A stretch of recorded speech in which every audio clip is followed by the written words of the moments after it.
What if I told you the most powerful god in Greek mythology wasn't born on a throne?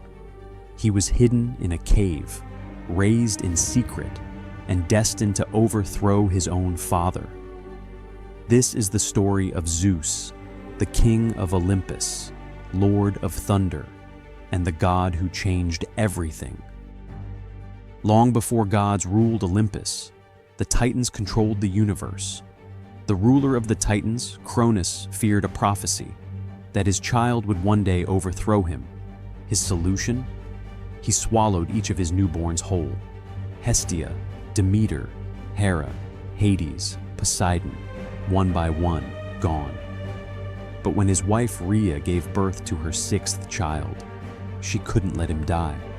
She wrapped a stone in cloth and tricked Cronus into swallowing that instead. The real child was hidden away on Mount Ida. His name was Zeus. Zeus grew up in hiding, raised by nymphs and fed with divine milk. When he came of age, he confronted Cronus and made him vomit up his swallowed siblings. The gods were reunited, and they declared war. The battle lasted 10 years. Zeus freed the Cyclopes, who gave him the gift of thunder and lightning. With this weapon, Zeus defeated Cronus. The Titans were cast into Tartarus, and Zeus rose to power. He became king of the gods. His brothers joined him. Poseidon ruled the seas. Hades ruled the underworld. Zeus ruled the sky. From atop Mount Olympus, Zeus ruled the cosmos. He built the Olympian court, surrounded by gods of love, war, wisdom, and fate. He married his sister, Hera, goddess of marriage and queen of Olympus. But their relationship, it was stormy. Zeus was not loyal. He took lovers among mortals, goddesses, even animals. He became the father of gods, demigods, and kings. From Zeus came Athena, goddess of wisdom, Apollo and Artemis, twin gods of light and hunt, Dionysus, god of wine and madness, Heracles, the strongest mortal ever born, Perseus, Minos, and even Helen of Troy. His bloodline shaped mythology and history. As king, Zeus upheld divine law. He punished liars, oath-breakers, and those who disrespected hospitality. But even he feared fate. When told his child with the goddess Metis would be more powerful than him, he swallowed Metis whole. But prophecy always finds a way. From Zeus's forehead, Athena emerged, fully grown, armored, and unmatched. The earth goddess Gaia, enraged by the fall of the Titans, created the giants to challenge the Olympians. Zeus fought once again, this time alongside his mortal son Heracles. Together, they crushed the giants, and Olympus remained untouched. But time wears down even the strongest gods. As new religions rose, the old temples crumbled. Mortals stopped praying. The world forgot, but not entirely. Zeus's name lived on, as Jupiter in Rome. His myths shaped empires. His children became legends. And atop Mount Olympus, it said, he still waits, watching, listening, and ready to strike when the world needs thunder once more. That was the life of Zeus, born of prophecy, crowned in war, worshipped as a god, and still, perhaps, a king in waiting.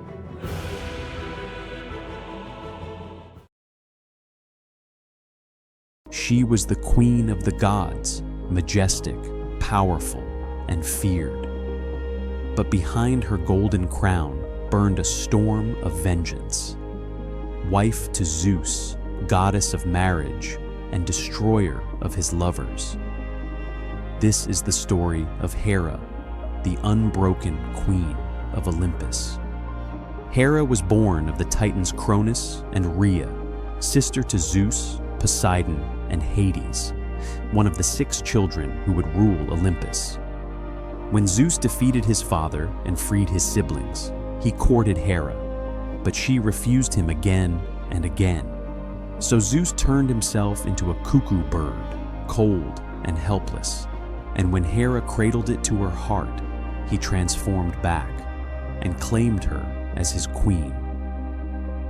Their union shook the heavens, and the storm between them never ended. As queen of Olympus, Hera ruled beside Zeus, but her husband was unfaithful to all creation. His countless affairs with goddesses, nymphs, and mortals filled Hera with fury. She could not strike Zeus himself, so she turned her wrath upon those he loved. When Zeus fell for Io, Hera transformed the girl into a white cow and set a 1,000-eyed giant to guard her. When Leto was pregnant with Apollo and Artemis, Hera forbade any land to give her refuge. When Semele, a mortal, carried Zeus's child, Hera tricked her into seeing Zeus in his true form and burned her alive. The queen could not stop the thunder, but she could punish those it struck. Hera was not just a jealous wife. She was the goddess of marriage, women, and childbirth. To the Greeks, she embodied both the beauty and the suffering of womanhood, the pain of loyalty, and the strength to endure betrayal. She ruled with dignity and vengeance, commanding the gods with her voice alone. Even Zeus feared her temper. Once, when she joined Poseidon and Athena in rebellion against him, they nearly overthrew the king of the gods himself. No throne is safe when a queen remembers her power. Among all Zeus's children, Hercules, the son of a mortal woman, earned Hera's deepest hatred. She sent snakes to kill him in his cradle, and when that failed, she drove him to madness, making him slay his own family in a fit of divine fury. Every trial Hercules faced, the Nemean lion, the Hydra, the labors, was Hera's punishment made flesh. But when he finally ascended to Olympus as a god, Hera forgave him and gave him her daughter in marriage. Even gods learn that vengeance cannot outlast eternity. Hera's story is not just one of rage. It's about power and restraint and the weight of divine emotion. She is the eternal queen, unyielding, proud, and fierce in love. To the Greeks, she was both feared and honored. Her peacock symbolized watchfulness, the all-seeing eyes of a goddess who misses nothing. She was not perfect, she was divine, and divinity, like love, can destroy. Hera ruled not with kindness, but with command. She was the goddess who could not be broken, the queen who taught even Zeus to fear her silence. Imagine a god who could sink islands with a single strike, who rides waves like chariots and commands sea monsters like pets. This is the story of Poseidon, brother of Zeus, ruler of the seas, and one of the most powerful gods in Greek mythology. Poseidon was born to the titans Cronus and Rhea, and like his siblings, he was swallowed whole by his paranoid father. But when Zeus forced Cronus to cough them up, Poseidon was reborn into war. After the Titanomachy, the war between gods and titans, the world was split 3 ways. Zeus claimed the sky. Hades took the underworld. Poseidon was given the sea, but he didn't just rule the oceans. He became them, moody, unpredictable, unstoppable. Poseidon wasn't just god of water. He was also the god of earthquakes and horses. With a strike of his trident, he could shake the ground and destroy cities. The Greeks called him Earthshaker. Legend says he created the first horse, either as a gift or a curse. Wherever the ocean reached, Poseidon's power followed. From the tallest wave to the deepest chasm, he ruled it all. Sailors, kings, and warriors all prayed to Poseidon, not out of love, but fear. A calm sea meant he was pleased. A storm meant he wasn't. The city of Athens almost became his. He struck the earth with his trident, producing a saltwater spring. But Athena offered the olive tree, symbol of peace and prosperity. The people chose her, and Poseidon never forgot. Still, he was worshipped in powerful cities like Corinth, Delphi, and along every port in Greece. Poseidon appears in many famous myths. He unleashed the Minotaur after King Minos broke a promise. He sent a sea monster to devour Andromeda, only for Perseus to stop it. He battled the giant Polybotes during the war with the giants, crushing him with an entire island. But one of his most famous feuds was with Odysseus. After Odysseus blinded Poseidon's son, the Cyclops Polyphemus, Poseidon cursed him to wander the seas for 10 long years. Lost, hunted, tested. No one crosses Poseidon without paying the price. Poseidon's children were as wild and varied as the sea itself. Theseus, the hero who slew the Minotaur. Triton, his merman son. Pegasus, born from Medusa's blood and Poseidon's legacy. And countless sea creatures, monsters, and spirits. Some were beautiful, others were nightmares, but all carried the chaos of their father. Poseidon was more than a god. He was a force of nature. He could build or break civilizations, protect or punish. And like the ocean, he was never truly tamed. Even today, sailors still whisper his name before setting sail, just in case he's still listening. She made the earth bloom, and she could make it die. The goddess who fed humanity, and the mother who brought winter to the world. This is the story of Demeter, the goddess of harvest and loss. In ancient Greece, few gods were loved more than Demeter. She was the goddess of the harvest, of grain, and of every plant that fed mankind. The people called her Ceto, the giver of food, for without her blessing, no seed could sprout. Her daughter, Persephone, was her joy, the laughter in her fields and the light in her days. Together, they kept the world alive. But in the depths below, someone else was watching. Even the gods of light cast shadows, and in one shadow, love turned to loss. One day, as Persephone picked flowers in a sunlit field, the ground split apart. From the darkness rose Hades, god of the underworld. In a flash, he seized her and vanished into the earth, leaving the world silent. When Demeter heard her daughter's cries, she searched the world for 9 days and nights, refusing food, drink, or rest. The gods tried to comfort her, but she would not listen. Her grief became wrath, and as she wandered, the crops died, the trees withered, and famine spread across the earth. When the goddess of life mourns, even the gods grow hungry. No prayers could reach her, no harvest returned. Zeus, seeing mortals dying, sent Hermes to the underworld to bring Persephone back. Hades agreed, but before she left, he offered her a single fruit, a pomegranate. Unknowing, she ate 6 seeds, and by ancient law, anyone who tasted food from the underworld belonged to it. So a deal was struck. Persephone would spend 6 months with her mother and 6 months with Hades below.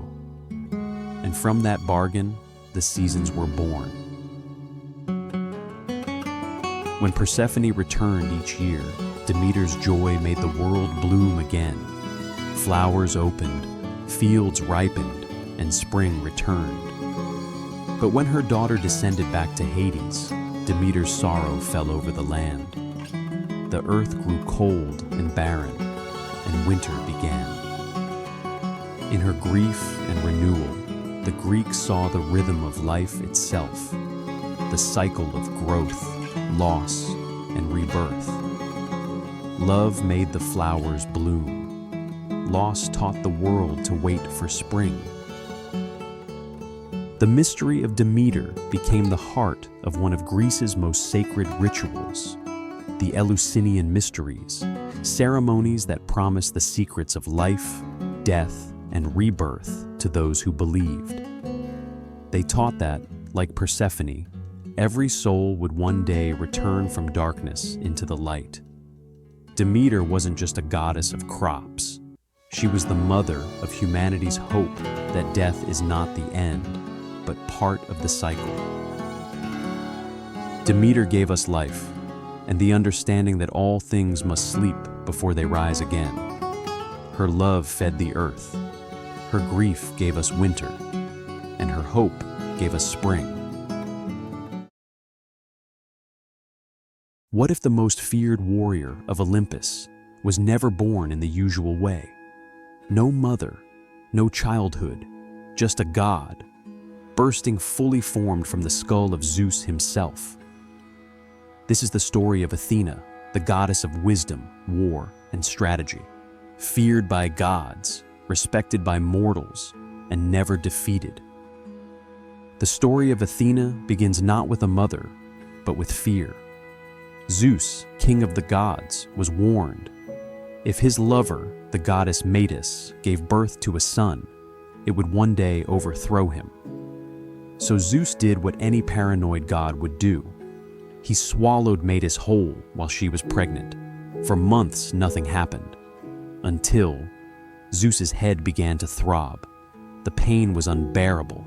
Hephaestus, the smith god, struck his skull with an axe, and from Zeus's head sprang Athena, fully grown, fully armored, shield, spear, helmet, ready for war. She let out a battle cry that echoed across Olympus. Athena was not like Ares, her half-brother, who reveled in bloodlust. She was the goddess of strategic warfare, justice, and intellect. Where Ares charged with rage, Athena moved with calculation. She became the protector of cities, a guide to heroes, and a symbol of civilization itself. In Athens, she was worshipped not just as a warrior, but as a teacher. The olive tree, a gift she gave the city, became a symbol of peace and prosperity. Her wisdom shaped law, politics, art, and battle. She was war without chaos, knowledge without arrogance. Athena appears in many of the greatest Greek myths. She helped Perseus slay Medusa by giving him the reflective shield. She guided Odysseus through his long journey home in the Odyssey. She stood beside Heracles during his labors. She even taught humans how to tame horses, weave, and build cities. But not all who crossed her were blessed. When the mortal weaver Arachne boasted she was better than the goddess, Athena challenged her to a contest. Arachne's tapestry was flawless, but it mocked the gods. In fury and pity, Athena turned her into the first spider, cursed to weave forever. Athena stood for balance. She defended those who were right, not those who were strong. In the trial of Orestes, who killed his own mother, it was Athena who cast the deciding vote. Not in rage, but in reason. She weighed truth over emotion and created the very idea of a trial by jury. Athena became more than just a goddess. She became a symbol of intelligence, of strength with restraint, of civilization over chaos. Her owl became the emblem of wisdom, her shield the aegis, a warning to her enemies. Her name lives on in Athens and in every story where intellect defeats brute force. Born from the mind of a god, defender of justice, queen of wisdom and war, this is Athena.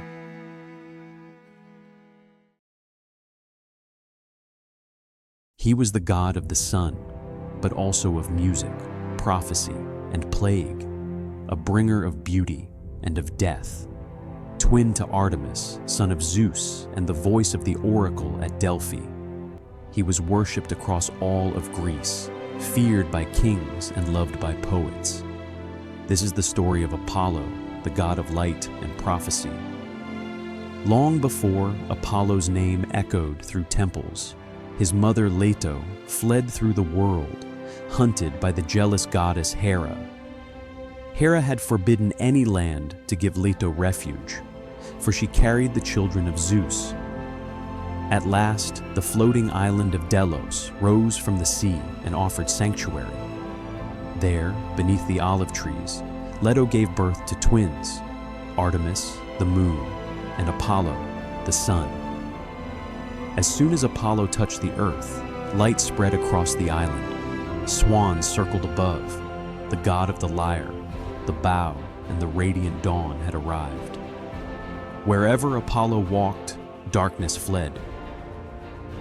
But even light must prove its strength. Soon after his birth, Apollo faced the monstrous serpent Python, guardian of the oracle of Delphi, a creature born from the earth itself. With arrows forged by Hephaestus, Apollo struck the beast through its heart, claiming Delphi as his sacred ground.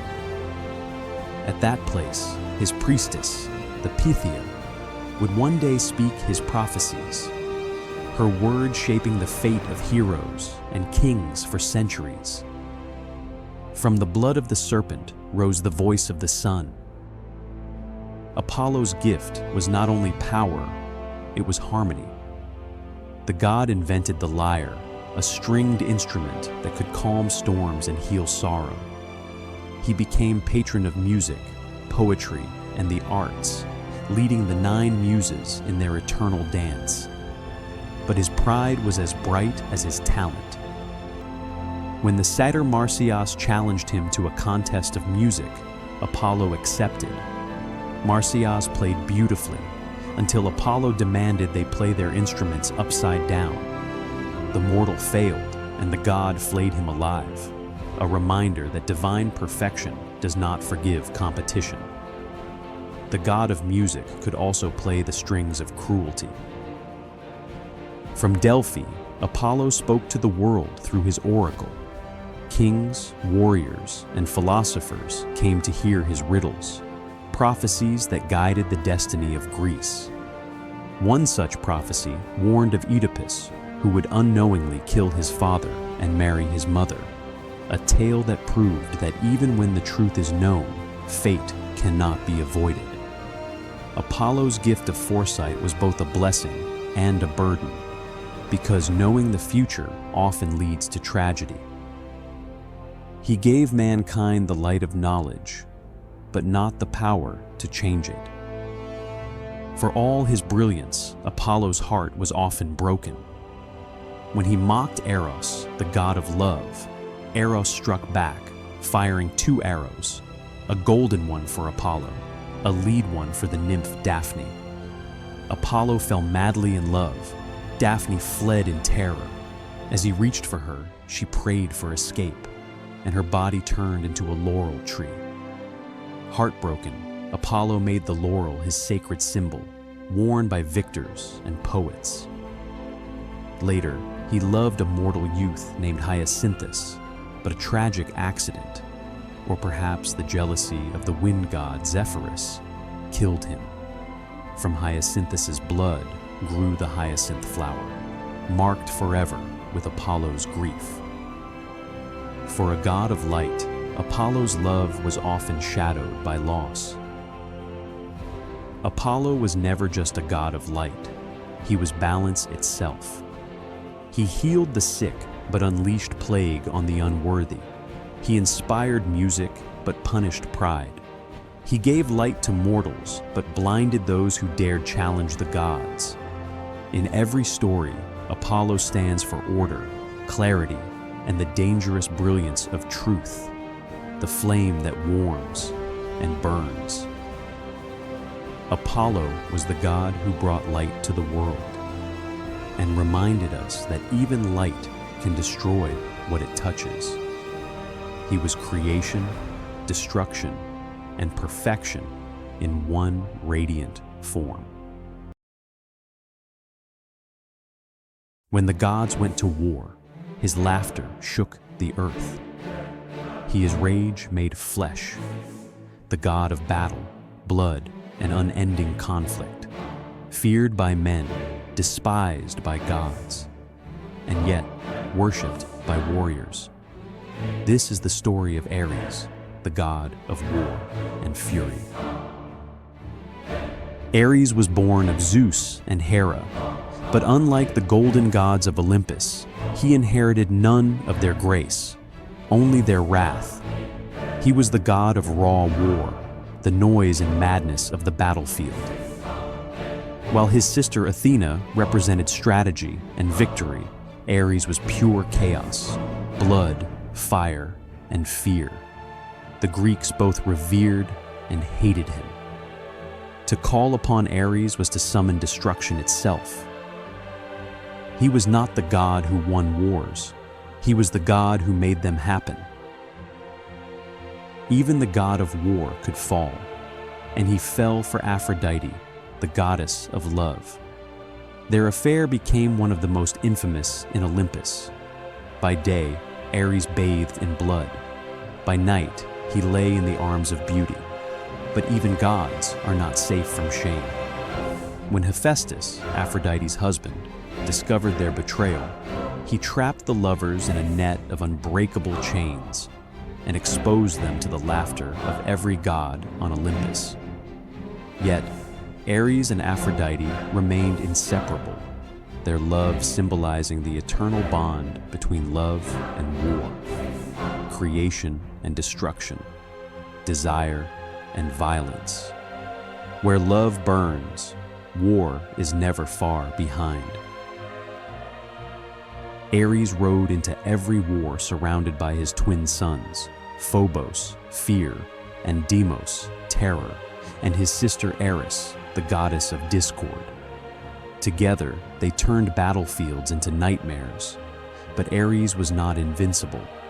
In the Trojan War, he fought for Troy, yet was wounded by the mortal hero Diomedes, aided by Athena. When his blood touched the earth, his scream echoed through the heavens. Even the gods trembled at his pain. For all his might, even Ares could bleed, proof that no god is free from war's cost. Ares' rage was relentless, and his punishments were cruel.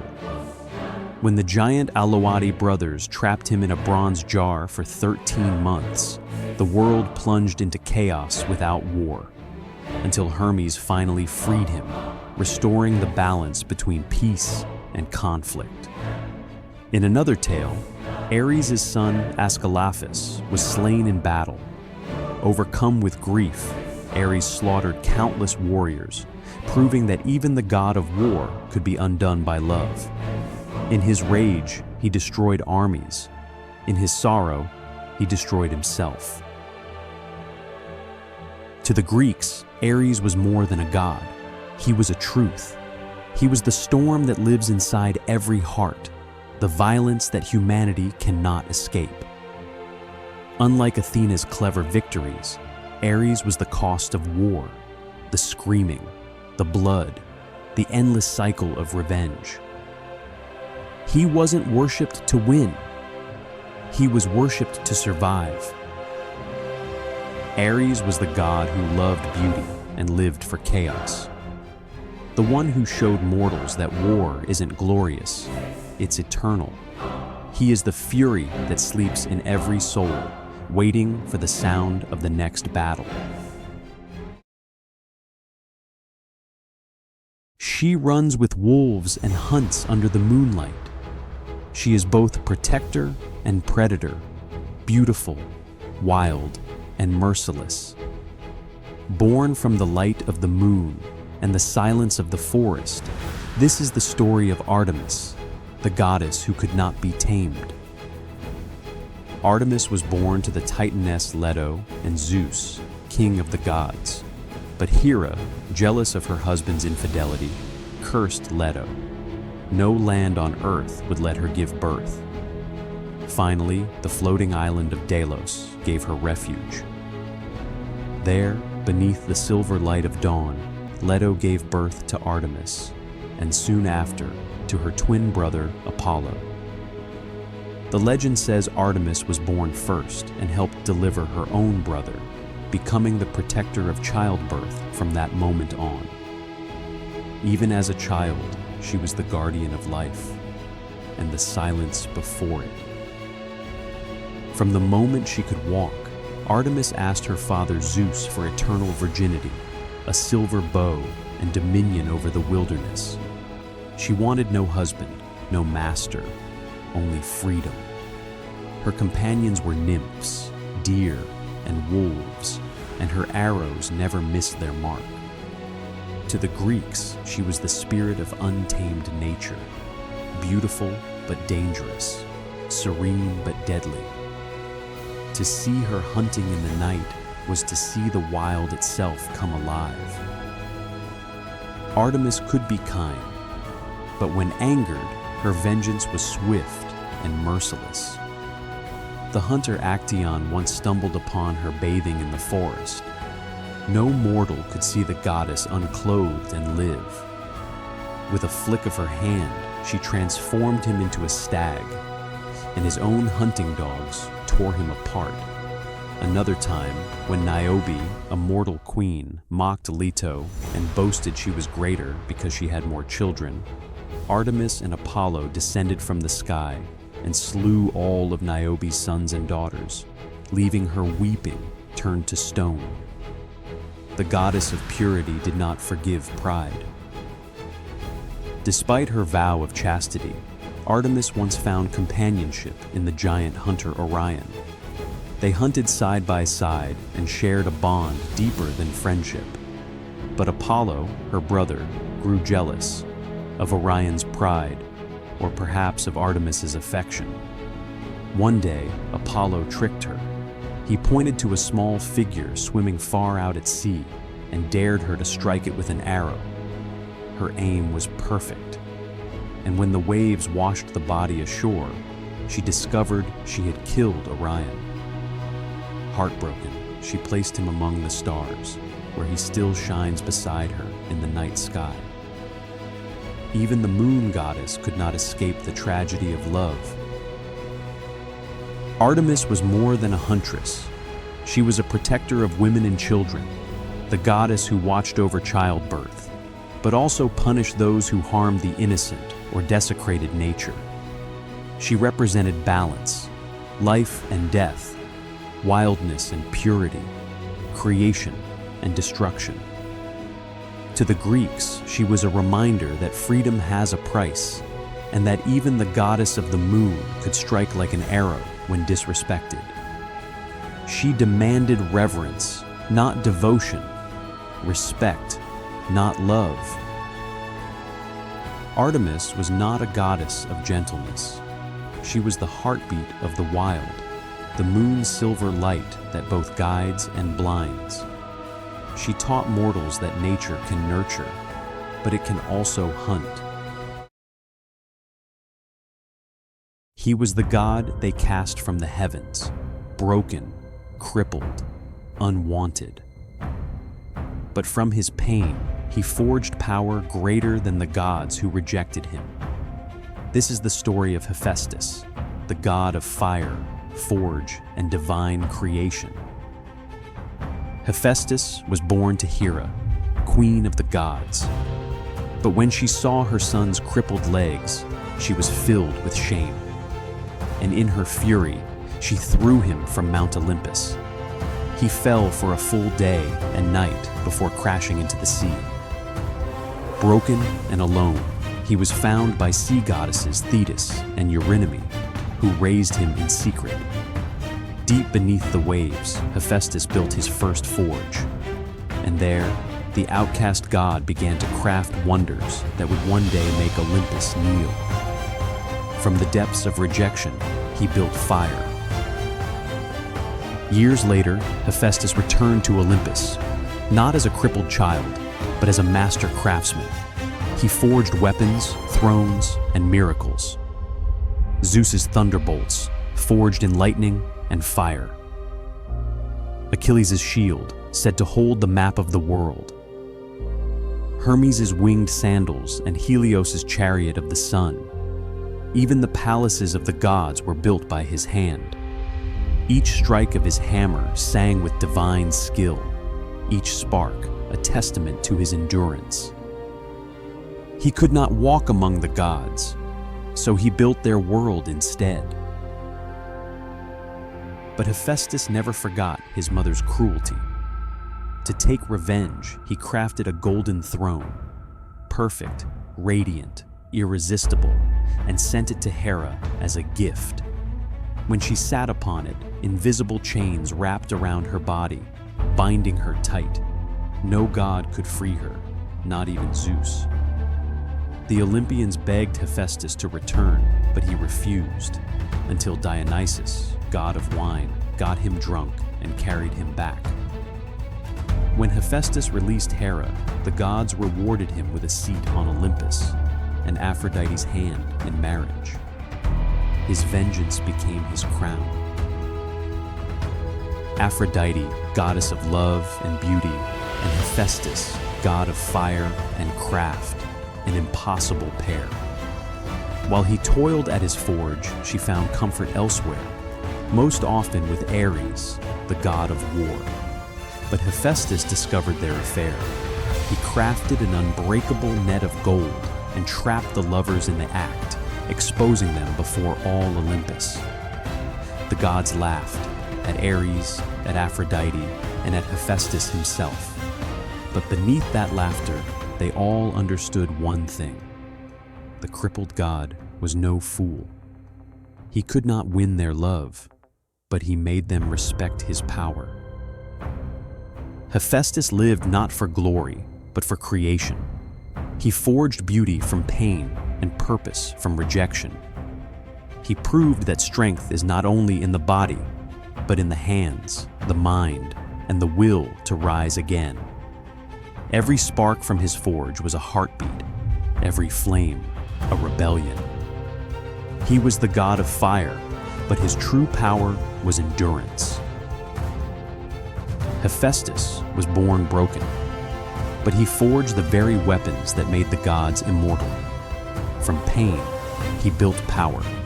From exile, he built Olympus. From the foam of the sea, she rose, radiant, divine, and dangerously beautiful. She could start a war with a glance and end it with a kiss. To the Greeks, she was love incarnate, but her story was never just about romance. This is the legend of Aphrodite, the goddess of love and beauty. Before Olympus, before the reign of Zeus, the world was chaos and creation. From the heavens, the Titan Cronus struck down his father Uranus and cast his severed parts into the sea. The waters churned, frothed, and from that foam, Aphrodite emerged, fully grown, radiant, and crowned with beauty that no mortal or god could resist. The wind carried her to the island of Cyprus, where flowers bloomed beneath her feet. The Herae, goddesses of the seasons, clothed her in shimmering robes and led her to Olympus. From blood and sea, love was born, and with her, desire itself. When Aphrodite first appeared among the gods, every Olympian felt her pull. Even Zeus was wary of her power. To prevent chaos, he married her to Hephaestus, the god of fire and forge, a kind but lame craftsman, the least threatening of them all. Yet love cannot be chained. Aphrodite's heart belonged to Ares, the god of war, her opposite and her equal in passion and fury. Together, they embodied two forces that often dance side by side: love and conflict, attraction and destruction. Though she was the goddess of love, Aphrodite's blessings often came with pain. She made mortals fall in love, not always as a gift, sometimes as punishment. When a mortal woman named Psyche was said to rival her beauty, Aphrodite grew jealous. She sent her son Eros to make Psyche fall in love with a monster, but instead, Eros fell for her himself. In the end, even Aphrodite had to accept that love cannot be commanded, not even by a goddess. Her other great love was Adonis, a mortal of striking beauty. She hid him from the gods, but fate caught up. When Adonis was killed by a wild boar, Aphrodite's tears mixed with his blood and created the anemone flower, a reminder that love and loss are never far apart. Even the goddess of love could not escape the pain of love. Aphrodite's influence reached far beyond the heavens. When Paris, Prince of Troy, was asked to judge who among the goddesses was most beautiful, Hera, Athena, or Aphrodite, each offered him a gift. Hera promised power, Athena offered wisdom, but Aphrodite offered the love of the most beautiful woman in the world, Helen of Sparta. Paris chose Aphrodite, and his choice lit the spark that became the Trojan War. In that moment, Aphrodite's gift of love became a curse of destruction. Love created peace, passion, and poetry, but it also burned cities to ash. Aphrodite was not simply beauty or seduction, she was creation itself. In Greece, she was the goddess of marriage, fertility, and desire. In Cyprus, she was worshipped as Aphrodite Urania, goddess of heavenly love. In Rome, she became Venus, mother of the Roman people through her son Aeneas, a lineage that would give birth to empires. Through every age, Aphrodite remained a paradox, gentle yet dangerous, divine yet deeply human. Aphrodite was more than the goddess of beauty. She was the pulse of life itself, the force that binds the world together and tears it apart. From the calm of the sea to the chaos of war, her power endures in every heart that dares to love. Love, war, beauty, power, the gods never change, and neither do their stories. Subscribe to myths of old and keep their legends alive.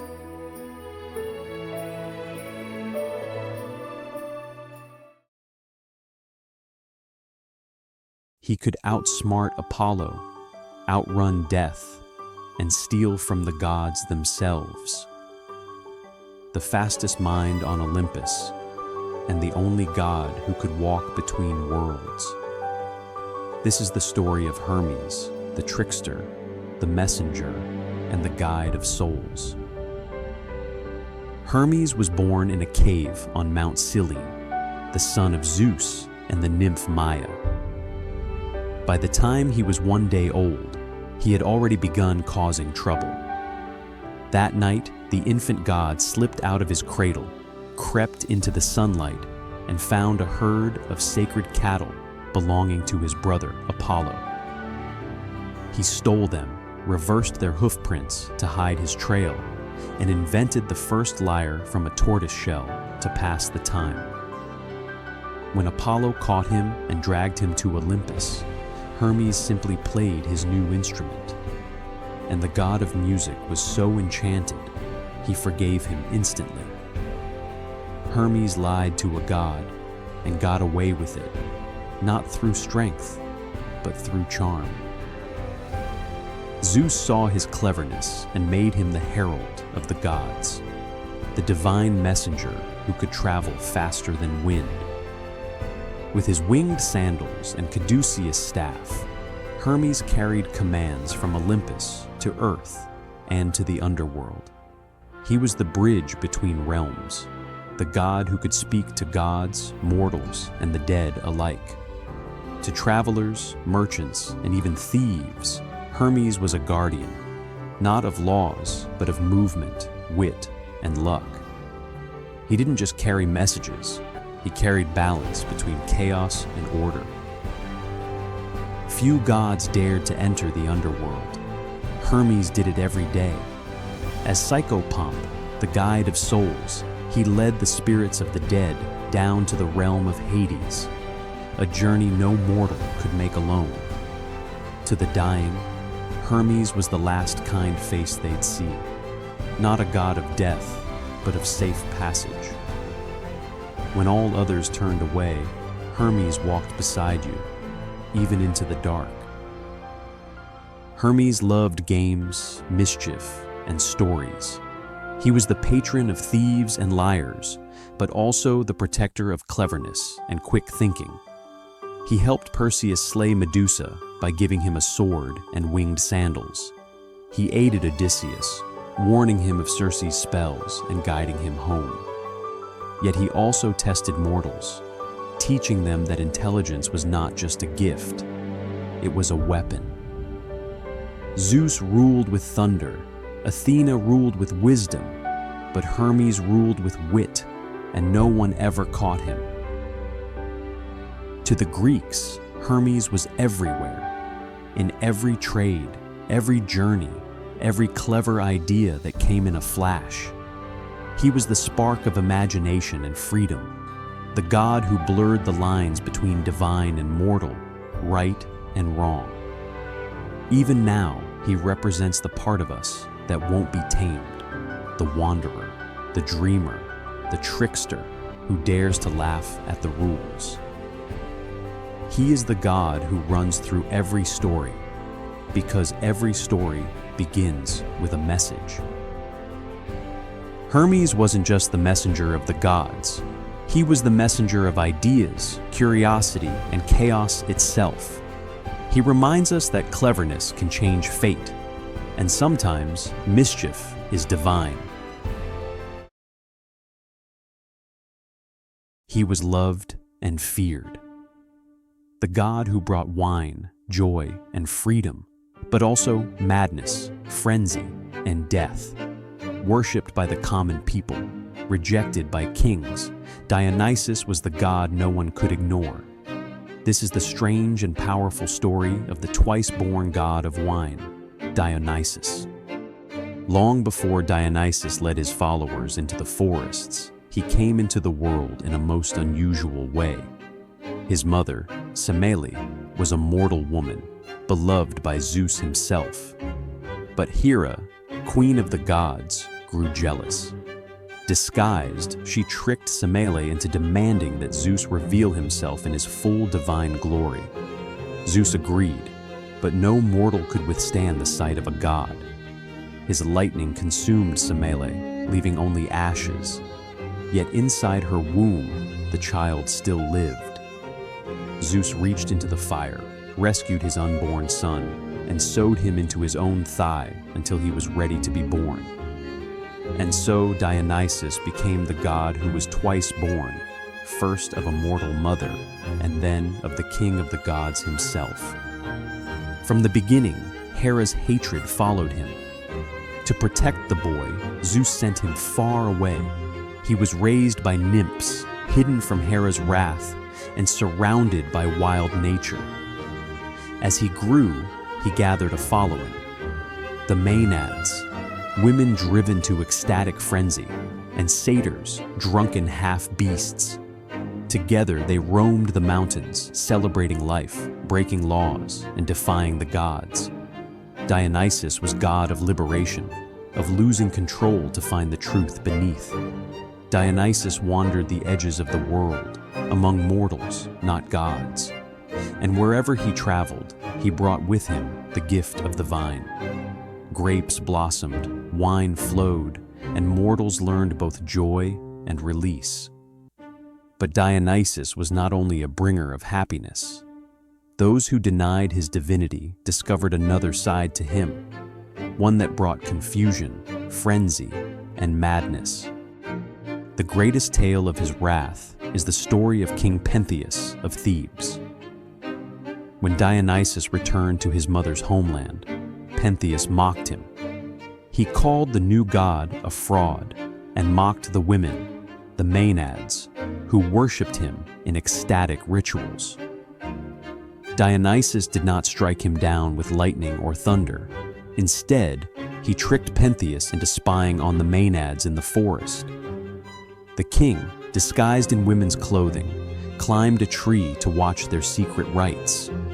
But the Maenads, lost in frenzy, saw him not as a man, but as prey. In their madness, they dragged him down and tore him apart, piece by piece. Even his own mother joined in. Thebes learned that day that Dionysus was not a god to be denied. Eventually, even Zeus could not deny him. Dionysus ascended to Olympus, becoming the final god to join the 12. He brought with him not war or wisdom, but freedom, chaos, art, and ecstasy. The wild found a seat among the divine. Dionysus was a god of contradictions. He was joy and sorrow, fertility and destruction, ecstasy and madness. His worshippers experienced release and freedom, but also chaos. He was also the patron of theater. The festivals held in his honor, the Dionysia, gave birth to Greek tragedy and comedy. The masks of drama, joy and sorrow, are his eternal symbols. As Greek culture spread, Dionysus spread with it, renamed Bacchus by the Romans. To rulers, he represented dangerous freedom.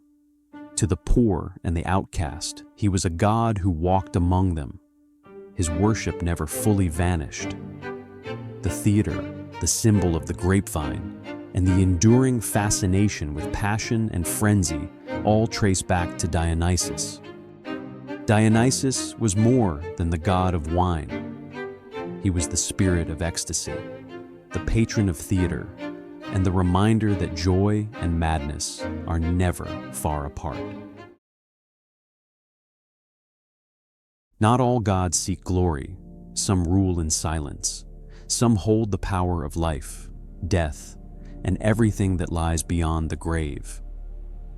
This is the story of Hades, the god of the underworld, brother to Zeus, keeper of souls, and one of the most misunderstood gods in all of Greek mythology.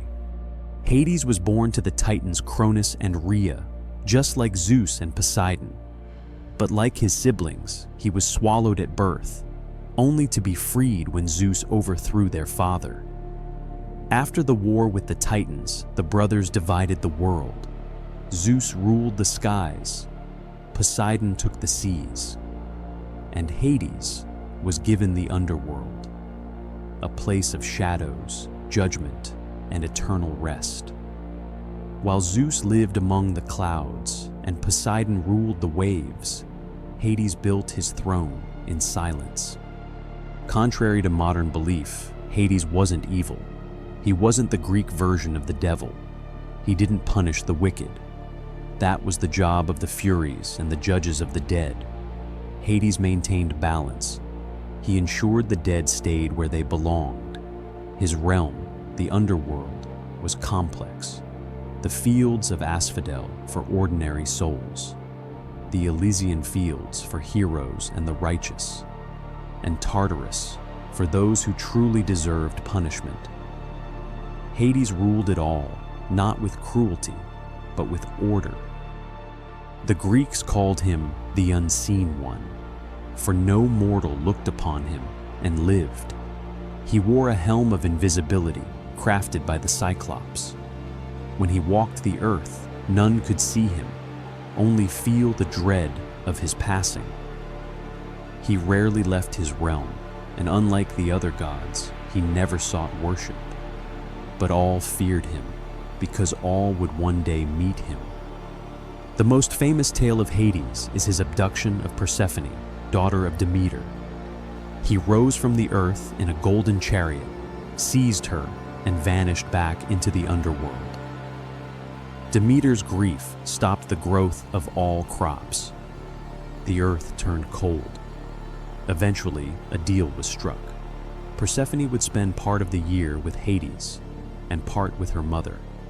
Thus, the seasons were born. Some say it was a love story, others, a curse. But Persephone became queen of the underworld, ruling by his side with strength and mystery. Hades appears in fewer myths than his brothers, but when he does, it matters. He aided Heracles in capturing Cerberus, his three-headed guard dog. He received Orpheus, who begged for his wife's soul.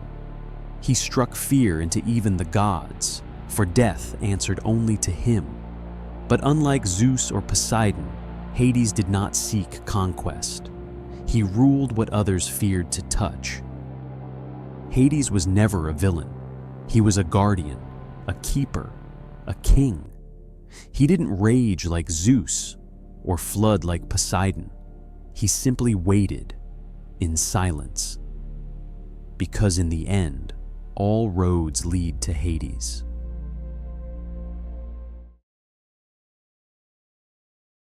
While gods fought for thrones and heroes sought glory, one goddess kept the fire burning. The first and last of the Olympians, the flame that never dies. This is the story of Hestia, the goddess who chose peace over power. Hestia was the firstborn child of Cronus and Rhea, and the first to be swallowed by her father when he feared that one of his children would overthrow him. She remained in darkness for years until Zeus freed his siblings, and when Cronus vomited them back, Hestia became both the first and last to be born, a symbol of beginnings and endings. From the heart of her father's stomach, she learned the silence that burns brighter than thunder. When the gods claimed their thrones, Hestia took no palace, no weapon, no crown. Instead, she built a hearth at the center of Olympus, a sacred fire that never went out. Every offering to the gods began and ended with her flame. No feast, no ritual, no home existed without Hestia. She was the quiet presence that made Olympus a family, the calm between storms, the peace after battle. While Zeus ruled, Poseidon raged, and Athena schemed, Hestia simply kept the fire burning. Many sought her hand. Poseidon, god of the sea, and Apollo, god of the sun, both desired the gentle goddess. But Hestia refused them all. She swore an oath of eternal virginity and peace, asking Zeus only for one gift: to sit by the hearth of every home and temple. Zeus granted it gladly, for even he knew Olympus could not exist without her light. She was the goddess who ruled nothing, and yet kept everything alive. In every Greek home, a fire burned in Hestia's honor, a symbol of life, warmth, and belonging.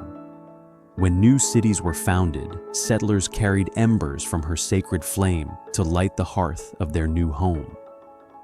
She was not the goddess of conquest or storm, but of continuity, comfort, and faith. When all other gods sought power, Hestia chose peace, and that made her eternal. She was the warmth that held the world together when even the gods were cold.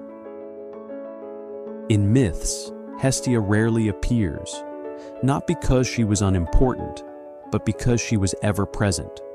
She never left Olympus, never fought, never fell, and so she was never defeated. Her flame still burns wherever there is home, family, and peace. The Greeks believed that while all other fires could die, Hestia's fire was eternal, the soul of the world itself. She is not seen.